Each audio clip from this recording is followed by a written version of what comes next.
Hey folks, welcome back. This is Chris in Central Pennsylvania on the edge of Yellow Breeches Creek. And I guess it's time for a little bit of humble pie on my part, specifically about the Mkhonto-we-Sizwe party, which had claimed that if President Ramaphosa had not resigned by last Friday, they would lead marches, public demonstrations, they would take something to Constitutional Court over his appointment of the temporary or acting police minister. And in addition to that, they threatened to issue a motion for a vote of no confidence.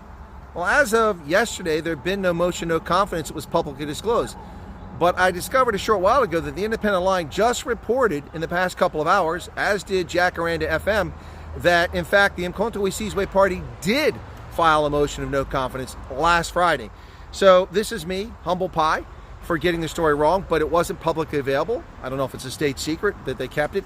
Normally these sort of things come out in the press when they're produced, but apparently they did the motion for a vote of no confidence last Friday. Now it's Tuesday, so that's 2 business days.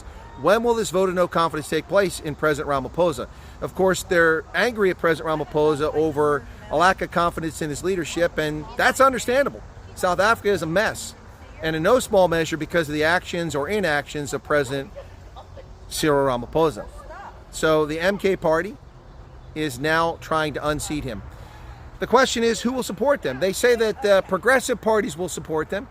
Obviously, they're talking about folks like the Economic Freedom Fighters and Julius Malema will endorse and support their effort to unseat Ramaphosa. That seems plausible. I don't know who else will support them. The real question becomes this: will the Democratic Alliance vote against Ramaphosa?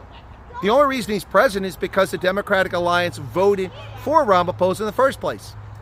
Sorry for all the background noise, folks. Normally there's nobody here. It's the only place I can stand along the creek because all the property owners keep making private property so you can't stand. This is one of the few public spaces left, and apparently this has become the hot spot for people to stop. So will the Democratic Alliance actually vote with MK and the EFF to unseat Ramaphosa? If they do, South African politics will become very interesting. Somehow I doubt that. I think the DA will protect Ramaphosa because in their strange worldview, he's better than the alternative. But how is he better than the alternative? All the dreams and fantasies of the National Democratic Revolution are coming true. The Basic Education Laws Amendment Act passed. Expropriation without compensation passed. The National Health Insurance passed. The Black Transformation Fund, the theft of 3% profits from corporations, passed. Everything that they want is coming to fruition. So, MK, vote of no confidence? Well, I'm not a member of Parliament, but you've got my vote. Cheers, folks.